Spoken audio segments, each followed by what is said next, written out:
बाबूलाल मरांडी ने भी ट्वीट किया है कि पेपर लीक माफिया के रूप में कुख्यात हेमंत सरकार ने झारखंड को फिर शर्मसार किया है।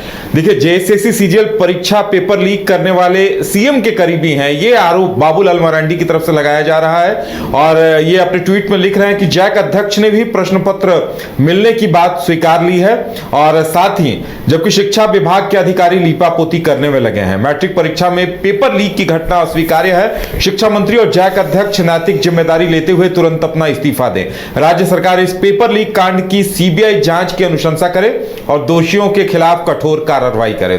मदन, ये विपक्ष के हाथ में एक बड़ा मुद्दा लग गया, क्योंकि देखिए, जब पेपर पहले ही लीक हो गए थे उसके बाद ये दावा किया जा रहा था कि पेपर लीक नहीं हुए हैं, ये अफवाह है, ये झूठ है। और जब मिलान किया गया तो इस खबर को सही पाया गया है। तो विपक्ष के हाथ में तो एक बड़ा मुद्दा लग ही गया है। बिल्कुल, देखिए, ये तो एक बड़ा सवाल है और हमने आपको बताए आंकड़े भी कि लगभग 8 लाख परीक्षार्थी जो हैं वो इंटर और मैट्रिक की परीक्षा में शामिल हो रहे हैं। तो एक बड़ा आंकड़ा है छात्रों का, बड़ी संख्या है छात्र छात्राओं का। तो फिर ये तो एक जिम्मेदारी है सरकार पर कि प्राइमरी स्टेज पर जो परीक्षाएं हैं ये कोई प्रतियोगी परीक्षाएं नहीं है, बल्कि ये डिग्री के लिए परीक्षाएं हैं। और इसमें अगर इस तरह की गड़बड़ियां पाई जाती है तो सवाल तो जरूर बनता है और उसी सवाल को अब लेकर के विपक्ष जो है सरकार को घेरने में जुट चुकी है। अब देखना होगा कि सरकार की तरफ से इसको लेकर के क्या कुछ पहल किया जाता है। हमने बताया आपको कि जब जेएसएससी के प्रश्न पत्र लीक हुए उसके बाद एक ठोस कानून जो है सरकार ने बनाए हैं यहाँ पर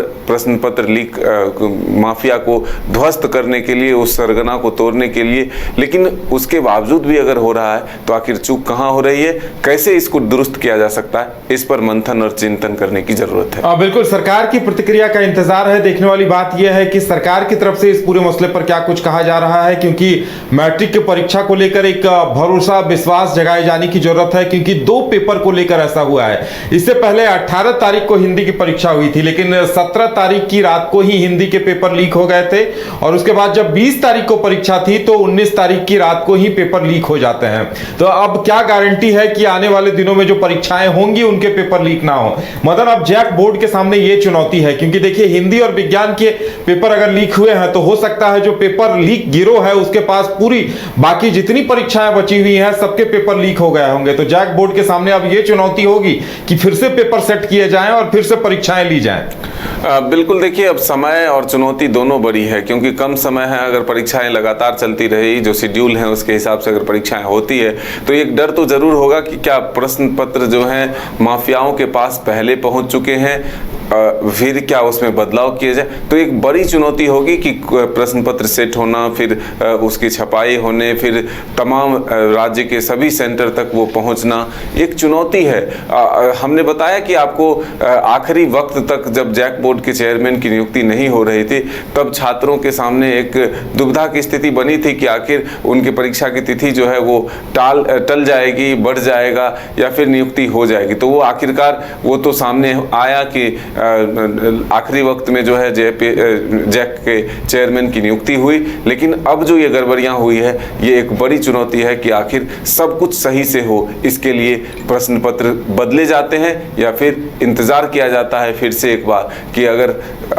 वायरल नहीं होते हैं, लीक नहीं होते हैं तब तो इस परीक्षा को कंटिन्यू कर लिया जाएगा, नहीं तो फिर से एक बार रद्द होंगे और फिर उसके बाद प्रश्न पत्र सेट करके एक सुरक्षित व्यवस्था तय किया जाएगा, तैयार किया जाएगा कि छात्र जो है वो निष्पक्ष रूप से परीक्षा दे और परिणाम जो है निष्पक्ष रूप से आए। सरकार के सामने अब बड़ी चुनौती ये होगी कि जो आरोपी हैं, जिन लोगों ने इस कारनामे को अंजाम दिया है छात्रों के बीच, छोटे छोटे छात्रों के बीच, आप समझ सकते हैं 15 से 16 साल या ज्यादा से ज्यादा 17 साल मैट्रिक के परीक्षार्थियों की यही उम्र होती है। और उन्हें अगर अभी से ऐसी आदत डाल दी जाए कि आप परीक्षा से पहले 400 या 500 रुपए लेकर आए और पेपर लीक खरीद लें और उसके बाद आप परीक्षा दे दें, तो आप समझ सकते हैं कि बच्चों की नींव, पूरे स्टेट की नींव किस कदर खोखली हो रही होगी। सरकार के सामने बड़ी चुनौती है कि पेपर लीक गिरोह के लोगों का पता लगाया जाए। मदन, अमर बावरी भी यही कहते नजर आ रहे थे कि ये जो पेपर लीक माफिया है ये प्रतियोगी परीक्षाओं के पेपर लीक करता है। जब प्रतियोगी परीक्षाओं के पेपर लीक करता है तो वही रकम 5 लाख, 7 लाख, 10 लाख तक हो जाती है। और अब देखिए, अभी कोई फिलहाल तुरंत प्रतियोगिता परीक्षा नहीं हो रही है तो जो गिरोह है उसने अपने लिए ये रोजगार ढूंढ लिया कि अब मैट्रिक की परीक्षाओं के पेपर लीक किए जा रहे हैं। बिल्कुल देखिए, यही आंकड़े जो है बड़े हैं और अगर आप छोटे छोटे रकम भी देखें तो वो करोड़ों तक पहुंच जाएंगे। तो ये ऐसा नहीं कहा जा सकता कि इससे पैसे का जो है एक बड़ा अमाउंट कलेक्शन नहीं किया जा सकता है। तो अब जब एक नेटवर्क और एक गैंग तैयार होता है तो वो तमाम कैलकुलेशन करके इसमें अपना हाथ रखता है। अब उस तक पहुंचने की ज़रूरत है सरकार की, और सरकार कैसे पहुंच पाती है ये तो जांच का दायरा बताएगा कि जांच कहां तक पहुंचता है, जांच के दायरे में कौन कौन लोग आते हैं। और अगर पुलिस और प्रशासन चाह लेना तो ये कोई असंभव बात नहीं है कि उस गिरोह तक नहीं पहुंचा जा सके। तो अब देखना होगा कि आखिर किस तरह से इस जांच के दायरे को आगे बढ़ाया जाता है और फिर एक निष्पक्ष और निर्भीक रूप से जो परीक्षाएं हैं वो ली जाती। विश्व स्तरीय मेडिकल सुविधाओं से युक्त रांची का देवनिका हॉस्पिटल, जहां है neonatal ICU, burn intensive care unit, modular operation theatre, 24/7 emergency trauma service, multi disciplinary ICUs, emergency care, MRI, CT scan, advance cath lab, fully automated path lab, echo, ultrasound, ultra modular patient beds और pharmacy. Devanika hospital and research centre, किफायती दर पर विश्व स्तरीय इलाज, ancillary Chowk, Tupudana industrial area, Ranchi.